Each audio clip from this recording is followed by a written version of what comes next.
and tell me your problems. I gotta say, man, I wanna get stuck between your teeth like cotton candy. So you remember me, darling.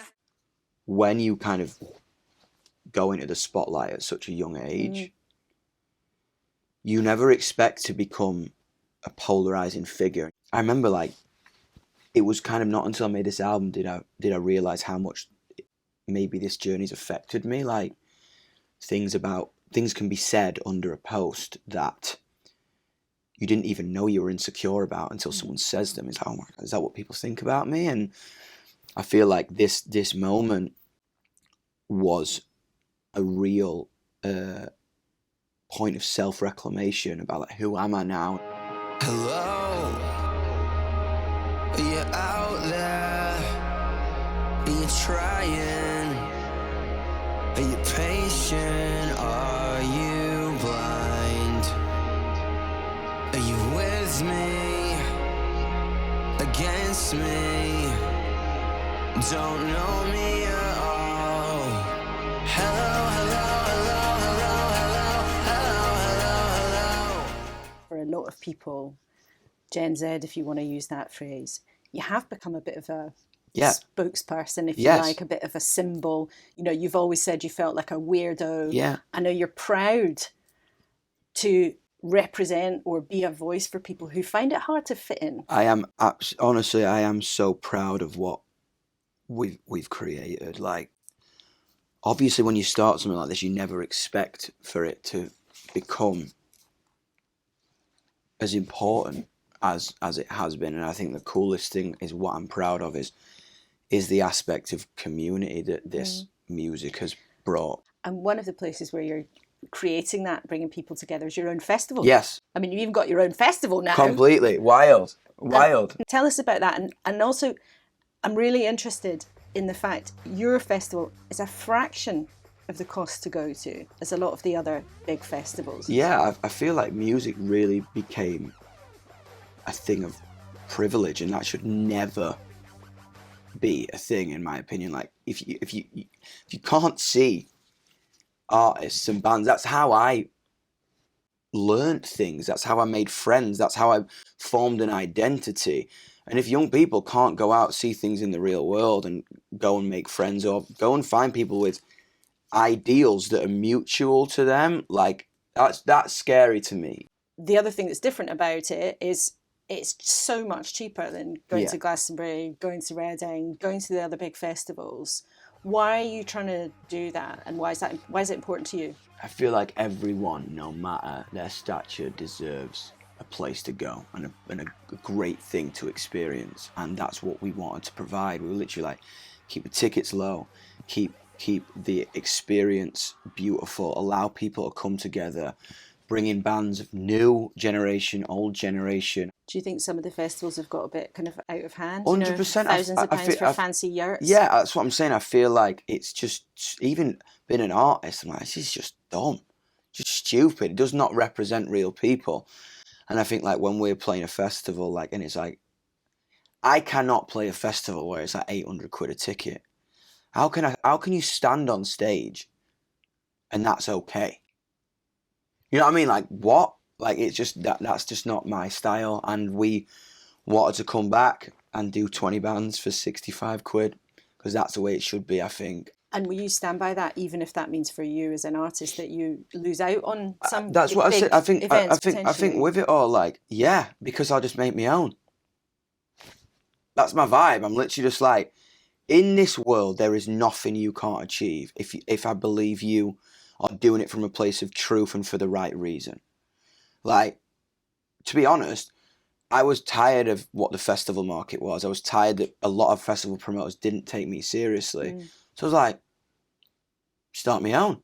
Why not? Let's make it, and let's make a positive impact, a positive change, and make something bigger than just us. So not booking Coldplay for the Centrist dads? I'd book Coldplay if they do it for, like, whatever. I'm like, come on, do it for the right reason. Come on, Chris, 65 quid a ticket, me and you, let's have it. Let's then talk about some of the music that has helped, understood, developed your emotion, the things that you connect with. So your new album's going to be called Idols. Yeah. Who are your idols? Wow. Definitely David Bowie. 100%. I think the way that man really taught me fearlessness and almost an idea of if they don't know it yet or don't like it yet, they might do later. If you're confident enough, you know what I mean? They'll probably be dressing like you in 2 years if you just stick at it. You know what I mean? Obviously, Ozzy Osbourne. I think Ozzy was so integral to me because I was a loud, crazy, out of the box kid, and he represented that idea. And I remember just like seeing his like glasses and his like big mouth, and I just had someone to identify with who would like allow me to embrace my madness or like never bottle that up.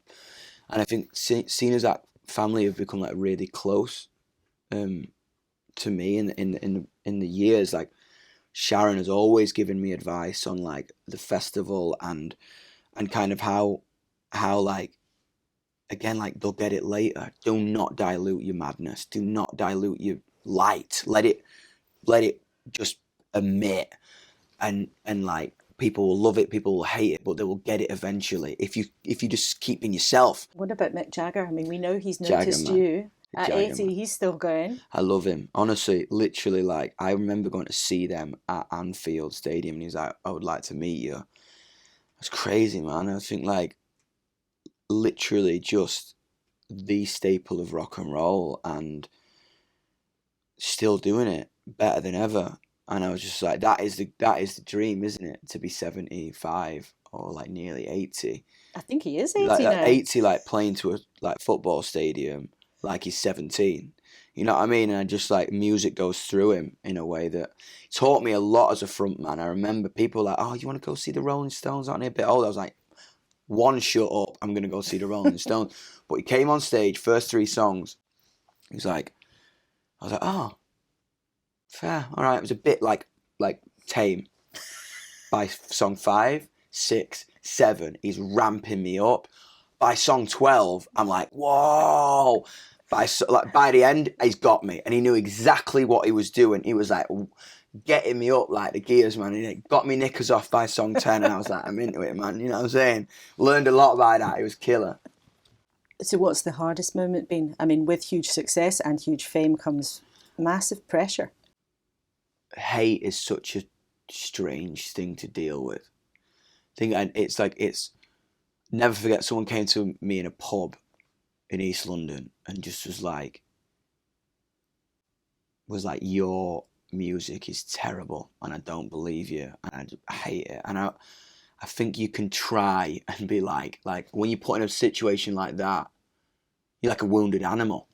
You kind of try and lick yourself and bring yourself back to it. And I remember I was like 22 and I was trying to like, how do I respond to this? And I kind of was just like, oh yeah, cool, like really shut down.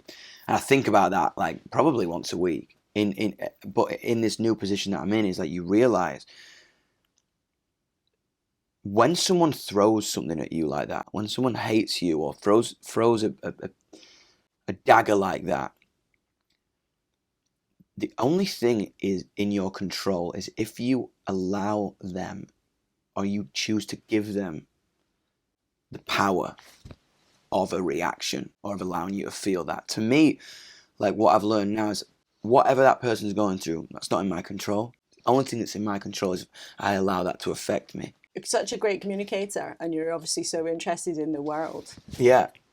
And want people to have a better life. Would you go into politics? You know what? I have actually thought about that. I know it's crazy. It's not crazy? I feel like you start something as a musician and then you kind of connect with people on a daily basis. Like I always make an effort to see people outside the gigs and see people walk around a festival. And this whole community was built on human connection about how people live and what people struggle with. And I thought maybe one day I think I could do something that would be, I could provide some good somewhere. So yeah, I think that has actually crossed my mind. Yungblud the politician. Wow. Don't know how that'd stand up.